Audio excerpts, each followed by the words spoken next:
ยาวก็ดอกเดียแฮะบ่ฮู้เท่า ยาวดีเลยพี่น้องเอ้ยเฮ็ดจนสุดไม้เฮ็ดจนชุดใหม่เลยชุดใหม่นี่มีอยู่ระดับ10ปลาย13 14พุ่นจ้ะ13 14เมตรพี่น้องเอ้ยเพิ่นช่างมาได้ใช้ใหม่สั่งมาแต่บ้านโนนโดยในราคาเท่าไรใหม่นี่บ่ฮู้แม่บ่ได้บอกโดยยังบ่ฮู้แต่แม่บ่ได้บอกเนาะโดยฮู้แต่ว่าอัน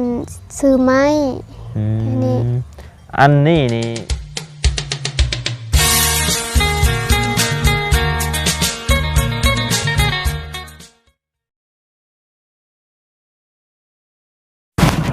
อ๋อเพิ่นเอารถไถเข้ามาให้เจ้าบ่เอาเงินรถไถสดเลยเนาะ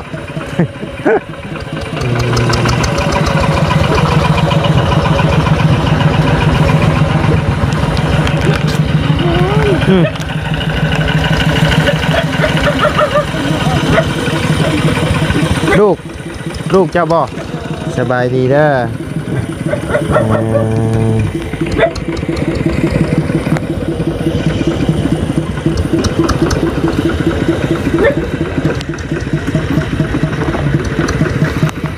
จักเดือนน่ะนี่3 เดือน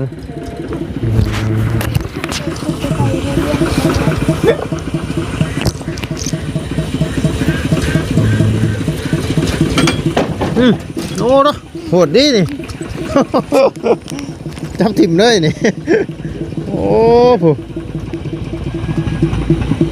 ลอยดีเนาะยกเดียวไปเลย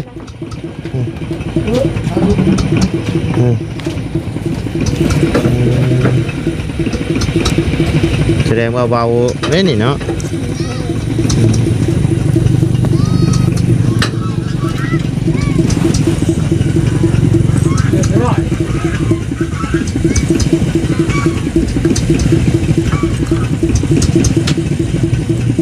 เพิ่นเอาไปแก้ยังเอาไปแก้ไหมบ่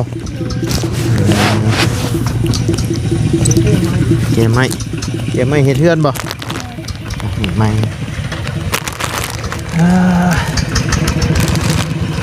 ซื้อขนมมาฝากเด้อใจเด้อสบายดีเด้อพี่น้องเด้อเนาะพบเจอกันช่วงค่อยค่ำลงแรงพี่น้องเลยต่อมาหาทั้งน้องอย่างไรน้องควันพี่น้องเลยน้องควันน้องอ้อเป็นไรมื้อนี้คนเข้ามาหลายบ่หลายปานใดโดยเมื่อวานนี้เลยเมื่อวานนี่หลายแฮงโดยเมื่อยอยู่บ่เห็นคนเข้ามานั่นบ่เมื่อยดีใจโดยยันว่ายังแบบเมื่อยบ่เมื่อยเห็นชุ่มระบ่าวเข้ามาในนี่ก็คือย่านคือยังอยู่บ่แต่อยากให้เข้ามาหรือว่าบ่อยากให้เข้ามาอยากให้เข้ามาเนาะโดยยันว่าแล้วบ่อยากให้เข้ามาหั่นนะอยากให้เข้ามาเนาะโดยยินดีต้อนรับอยู่เนาะโดยถามก่อนได้พี่น้องบางเทื่อเพิ่นอาจสิบ่อยากให้เข้ามาก็มีเนาะเคย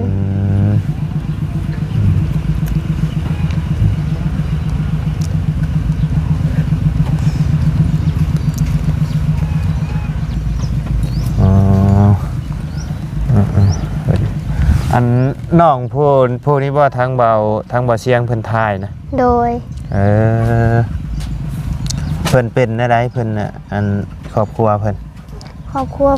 ขาดความอบอุ่นโดยแม่ก็เสียพ่อก็เอาเมียใหม่เพิ่นอยู่กับไผค่ะเพิ่นอยู่กับพ่อเฒ่าแม่เฒ่าก็เสียอยู่กับน้าสาวพร้อมน้าสาวก็เป็นเปี้ยโดยเอื้อยกับปักกึกเนาะเป็นใบแสดงว่ามีแต่เรานี้อันที่ว่าเป็นชาวรักใช่เนาะโดยเมื่อแล้วบ่จังไหนจึงลงมาใหม่พ่อเพิ่นไปใช้ซะไปเฮ็ดงานหาเงินเฮ็ดงานที่ไทยพุ่นโดยไปได้จักเดือนน่ะได้เดือนปลายวันนี้แล้ว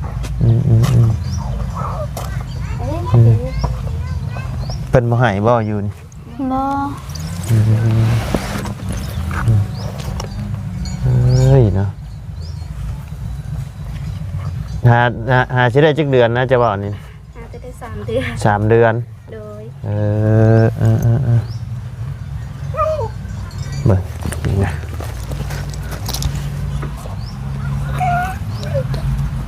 เอามันมานั่งอยู่นี่ดูข้าวหนึ่งมาเดี๋ยวถามก่อนเฮ้ยเนาะเป็นอะไรครอบอะไรครอบครัวเจ้าคือจังว่า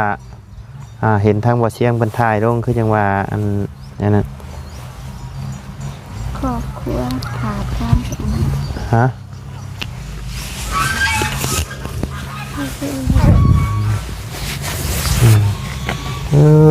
เอาให้น้องผู้นั้นอุ้มถ่าก็ได้ไปอมมือเลย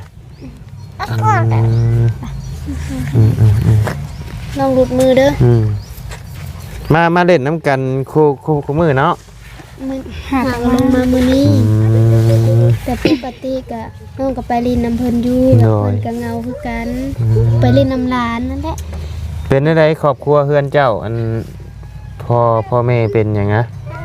แม่น่ะตายพ่อน่ะไปเอาเมียใหม่ พ่อไปเอาเมียใหม่ โดย เจ้าอยู่กับไผค่ะ อยู่กับพ่อเฒ่า อยู่กับพ่อเฒ่า โดย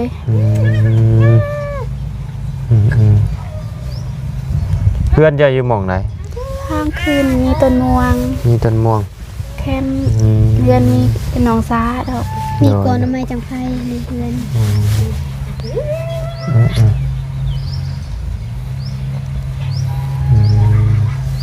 เห็นทางคลิปว่าเชียงคือจังว่าห้องไห้อยู่เป็นได้เป็นได้คือจังว่าไห้เนาะ แบบมันตำใจ ตามใจเนาะ โดย คิดหาภัยกับพ่อเนาะ โดย อยู่ตัวผู้เดียวสิทั้งพ่อก็ไปเอาเมียใหม่บ่ โดยหาแต่งงานวานนี้ แต่งงานบ้านนี้ โดยพอ มีเอ้ยน้องกันจะคนอย่า เอื้อยคือหนึงมีน้อง3 มีน้อง3 คน โดย อยู่เลยอยู่น้ำกันเบิดบ่ ผู้หนึงไปอยู่น้ำยา ผู้หนึงไปอยู่น้ำยา โดย อีกผู้หนึงเนี่ย อยู่น้ำกันเมิด อยู่น้ำกันเบิด และน้องชายผู้ทิศน้องน่ะไปเก็บกาแฟ ไปเก็บกาแฟ โดย เจ้าอายุจักปีจ้ะ 16 โดย 16แสดงว่าเป็นน้องผู้นี้อีกแล้วนี่เนาะ โดย เจ้าชื่อยัง 400 ชื่อร้อย โดย ช่างครอบช่างครัวตะลนนะบ่ หาแต่สร้างวังช่วงเดือนเดือน4 ปีที่แล้วนี่เนาะ 4โดย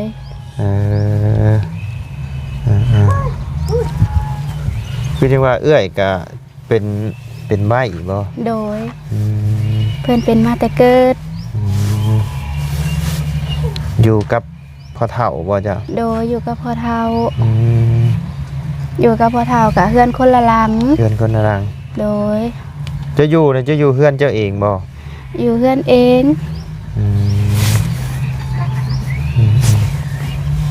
ผัวน่ะลงไปหาเงินอยู่ไทย โดย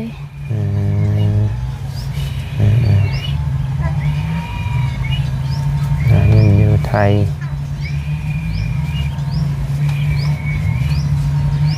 ฝากเงินมาให้อีกบ่ ภาพเพื่อนกระผากมาซื้อข้าวลูกซื้อเป็นเพื่อนให้ลูก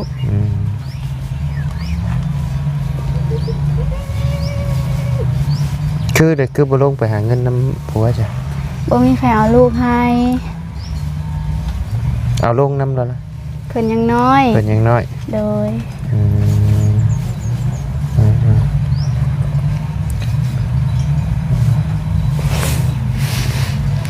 พ่อกับ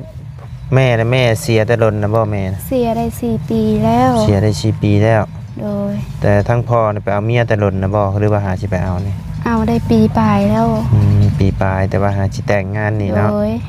เอาบ้านเดียวกันบ่ โดย คนบ้านนี้บ่ โดย ผัวเจ้าคนบ้านไหน บ้านโคก บ้านโคก โดยโคกกลาง ก็เรียกว่าบ้านโคกใหญ่ทั้งเชโน ว่าโคกกลาง แถวนี้ก็ยังมีบ้านโคกอยู่เนาะ เออคิดว่าบ้านโคกใหญ่โคกอันนั้นผู้บ้านโคกนี่ก็บ้านอ้ายแล้วบ้านโคก โถย โคกใหญ่โคกประบายอยู่ชิโน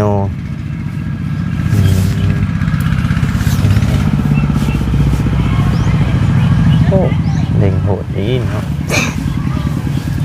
ไปเต็กไปเอาน้ำบ่ไปเอาน้ำอยู่ใช่ อยู่ห้วย เจ้ากินน้ำกินน้ำอยู่ใช่ใช่ ห้วย อยู่ห้วย คือกัน แต่ พ่อกับแม่ไปตักมาให้ตั้งแต่ยังบ่ทันได้ไป สมมุติว่ามันเบิดแหละพ่อแม่ยังบ่มาได้เฮ็ดได้ใช่บัด ไปน้ำพระเจ้า ไปน้ำพระเจ้า ขอไปนำ ไปเอาน้ำแล้วก็ไปน้ำ โดยสังกะย่างไปเอา โดยย่างไปเนาะ เลยย่างไปตะไกลนี่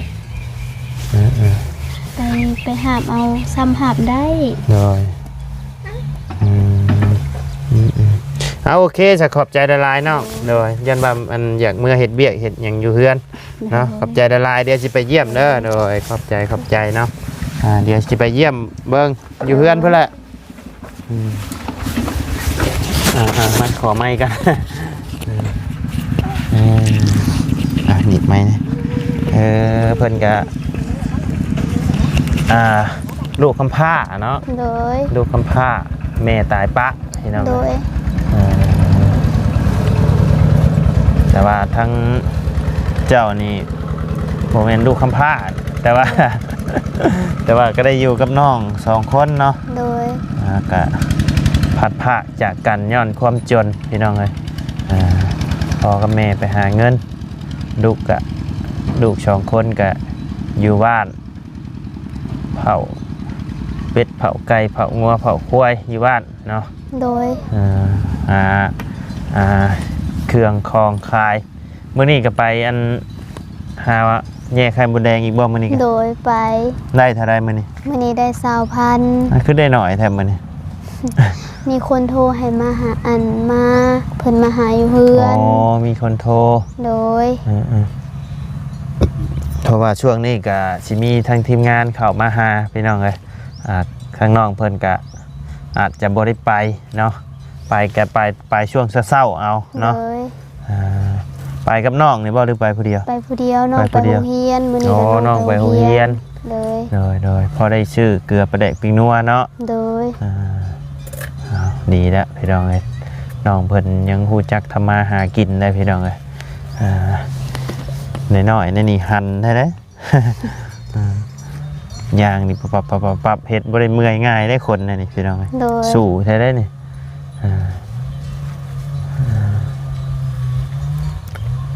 เจ้านี่บ่ได้มีโรคประจำตัวอีหยังบ่ มีอยู่ มีเป็นโรคหยังแบบว่าเจ้าก็จ้อยเรืองอะนะ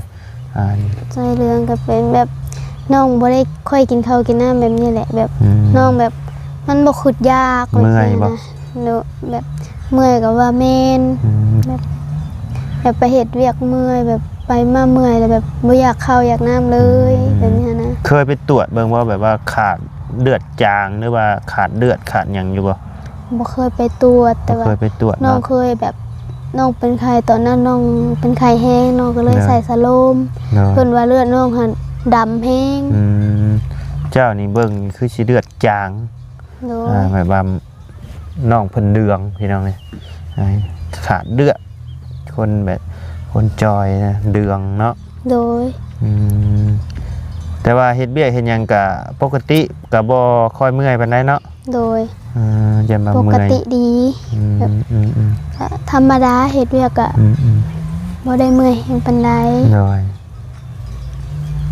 ถ้าสิเมื่อยแฮงก็แบบเฮาเฮ็ดเวียกแบบไปตัดอ้อยแบบแดดจัดๆอีหลีแบบบ่มีอันนั้นแบบบ่มีลมเลยหันน้องแบบหัวใจเต้นแห้งเลยแบบเมื่อยเขาแบบ โดย คือสิเป็นลม บูบเลย โดยแบบมีอาการแบบหน้ามืดแบบนี้หั่นนะน้องก็มี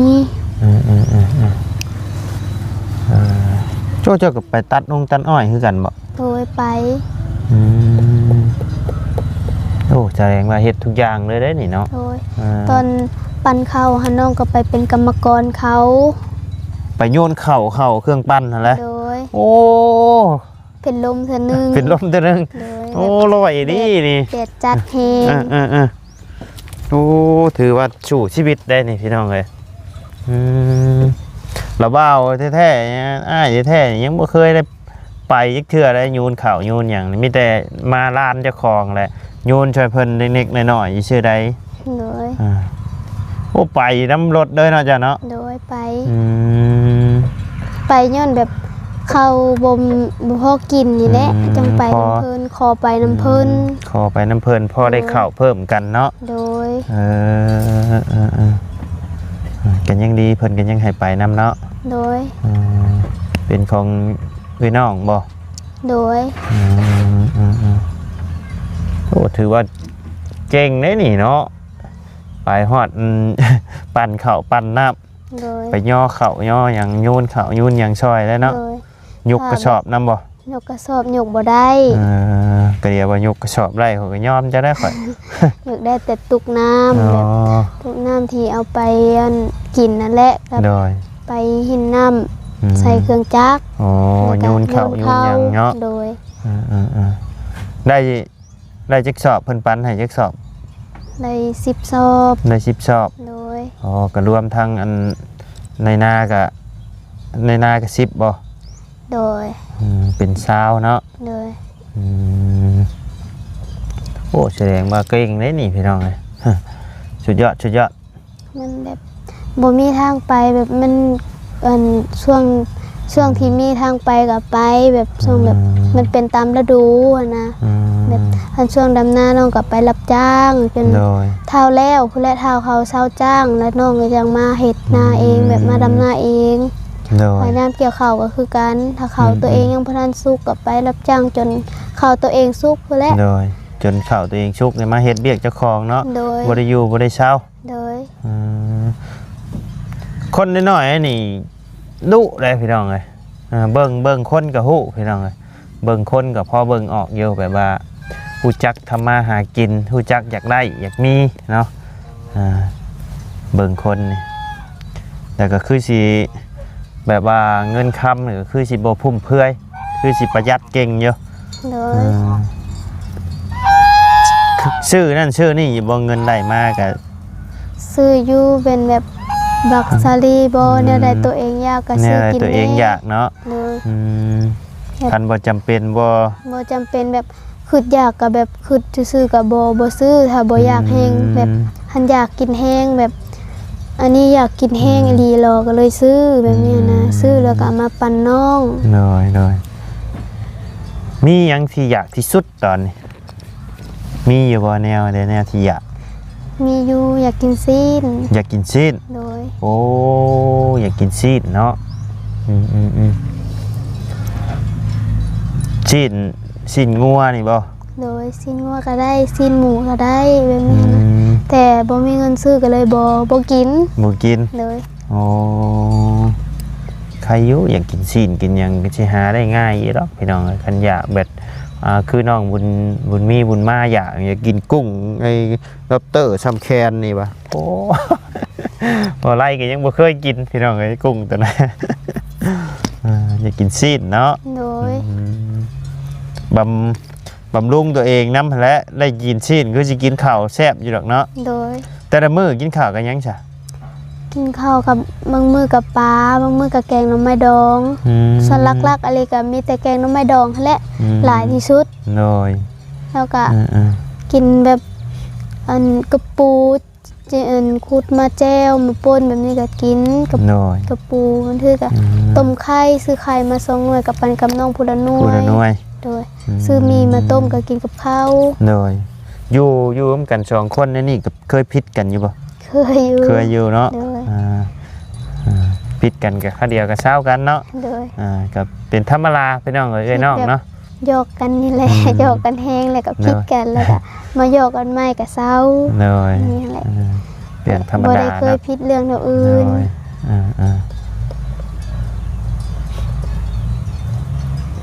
คิดฮอดอยู่ว่าพ่อแม่ไป คิดฮอด คิดฮอดเนาะ โดยคิดฮอดก็อดเอาแหละแนวพ่อแม่ก็ไปหาเงินเฮาผัดบ่มีหยัง ในใจก็อยากไปน้ำเพลินเพิ่นแล้วเนาะ โดย แต่ว่า มันก็ไปบ่ได้พี่น้องญาติน้องผู้นี้บัดเฮียนเนาะโดยอืม อยู่เป็นหมู่เพิ่นผู้นี้ก็ได้กันจะหมดว่าเพิ่นบ่ได้เฮียนนี่ไปซอยกันเก็บกระพงกาแฟก็คือสิน้องบ่ได้น้องผู้นี้บ่เฮียนก็แม่นไปมื้อ4มื้อ5เลยก็คือสิได้เงินได้เพิ่มกันอีกเนาะก็คือสิได้เงินเพิ่มกันอีกพี่น้องโดยเพิ่นโทรมาเล่นนำคู่มืออยู่บ่โทรได้บอกทั้งพ่ออยู่ว่าอันมีคนเข้ามาหาอิหยังได้บอกอยู่ครับเพิ่นเห็นอยู่ใน YouTube อ๋อเพิ่นเบิ่งอยู่เนาะโดยแล้วเพิ่นก็โทรมาถามผู้ใหญ่มาเฮ็ดอะไรแน่อันน้องก็แบบนบมือไหว้โดยอันสบายดีทักทายโดยถือว่ามารยาทน้องเพิ่นก็ดีพี่น้องเอ้ยเพราะว่าน้องเพิ่นก็ยังบ่เคยเห็นทั้งทีมงานแต่เพิ่นก็ยังหับต้อนดีเนาะมารยาทดีพี่น้องเอ้ยนิสัยดีเนาะผู้บางคนนี่โอ้แล่นป๊บผู้ใดญาติโดยอ๋อเพิ่นเบิ่งอยู่เนาะโดยเพิ่นเบิ่งอยู่พี่น้อง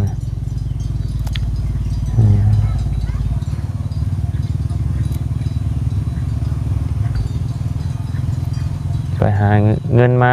ตั้งเฮือนนี่แหละนี่เนาะโดยอยากได้เฮือนไผผ้าแล้วก็ห้องน้ำอ๋อโดยจำเป็นแห้งพวกนี้หันแล้วเพื่อนอันนี้มันก็เซแล้วเสาก็จักมื้อใดสิไปเนาะพวกอากาศเบิดแล้วเสาก็จักมื้อใดมันสิไปพี่น้องเลยเฮือนได้พี่น้องบ่แม่นเถียงหน้าอะไรนี่นะเป็นเฮือนอยู่ประจำเลยเนาะโดย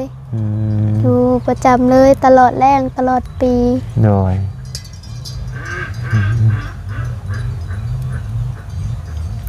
ระหว่างเฮือนไผ่กับห้องน้ำนี่เพิ่นให้เลือกอย่างหนึ่งสมมติว่าเพิ่นสมมุติผู้ใหญ่เพิ่นสดซอยมาเพิ่นให้เลือกอย่างหนึ่งจะสิเอาตัวใดก่อนเฮือนเอาเฮือนเนาะโดยสิเฮ็ดจักห้องใหม่คือยาวก็ดอกเดี้ยแฮะบ่ฮู้โธ่ยาวดีเลยพี่น้องเอ้ยเฮ็ดจนชุดใหม่เฮ็ดจนชุดใหม่เลยชุดใหม่นี่มีอยู่ระดับ10ปลาย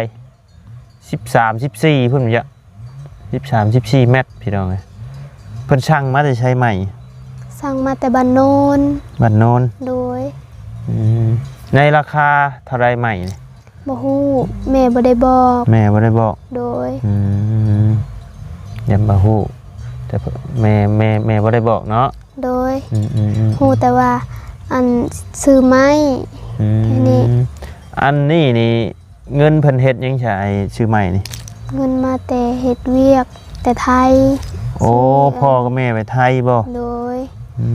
แต่ไปซื้ออันบ่มีเฮือนอยู่ก็เลยดิ้นรนไปโดยมาเพิ่นมาแต่ไทยแล้วก็เฮ็ดให้เฮ็ดหน้าแล้วก็ลงเก็บกาแฟต่อโดยโอ้โดยแสดงว่าเพิ่นก็หาอยู่เนาะพี่น้องแต่ก็ยังบ่ทันได้ทันมีเนาะตั้งหลักไว้หลายปีแล้วว่าอยากเฮ็ดเฮือนแต่บ่มีเงินเฮ็ดจักเทื่อก็เลยตัดสินใจลงไทยพร้อมกับแม่ลงไปได้ประมาณ2 เดือน 3 เดือนนี่ก็ขึ้นมาเอาน้องลงไปน้ำไปเฮ็ดซอยเจ้าก็เคยลงไทยบ่โดยลงไปก็อยู่น้ำเพิ่นหั่นแหละโดยเฮ็ดงานหยังงานบ้านเฮ็ดงานบ้านโดยทั้งพ่อกับแม่เลยพ่อเฮ็ดงานสวนเป็นคนสวนอยู่ในนำกันหั่นแหละอ๋อเฮ็ดอยู่ในบ้านฮะโดยแม่ก็เป็นแม่บ้านคือกันอ๋อเงินเดือนเท่าไหร่แม่ก็เดือน 9,000 เจ้าดิน้องเดือน7,000นี่แหละพ่อก็ซ้ำกันกับแม่เดือนละ18,000เนาะ2 คนผัวเมีย18,000มาบวกใช้ของเจ้า 7,000ก็เป็นอยู่25,000เนาะโดย3 คนเฮ็ดเดือนละ 25,000พี่น้องน้องไปได้บ่โดนก็คิดฮอดน้องแล้วก็มาคิดฮอดน้องเนาะอยู่โดนบ่ได้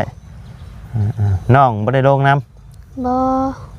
น้องยังน้อยผู้นึงก็เข้าโรงเรียน นผู้หนึ่งก็ยังน้อยอยู่ อืม แล้วก็8 ปี โดย